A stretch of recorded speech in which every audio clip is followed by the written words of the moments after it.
Hi, today I'm going to show you how to add Flanger audio effect in Kdenlive. So if you want to do it, first you need to drag and drop your video with an audio to the timeline. And after that you need to select your audio. So I click on this audio and I go to Effects tab. Now on the search field we need to type Flanger. You'll be able to see this effect in Modulator's settings. Of course, you can find this effect manually if you want. So now before we will add it to our audio, we can play it and check how it works. It is audio and video simple track special for tutorials. 1, 2, 3, 4, 5 test. Okay, so now if you'll drag and drop Flanger effect to this audio, you'll be able to see here on the effects and composition stack settings more options to adjust.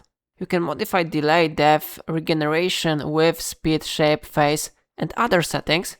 But if you don't want, you don't must to do it. So now let's play this video one more time. And now if you click this option to play, you will see the effect of the changes. So let's do it now. It is audio and video simple track special for tutorials. 1, 2, 3, 4, 5 test. And how you see it sounds really great now. If I helped you to add Flanger effect to your audio and edit it, remember to send me a tip using thank you option on YouTube. And that's all for today. Thank you for watching my tutorials.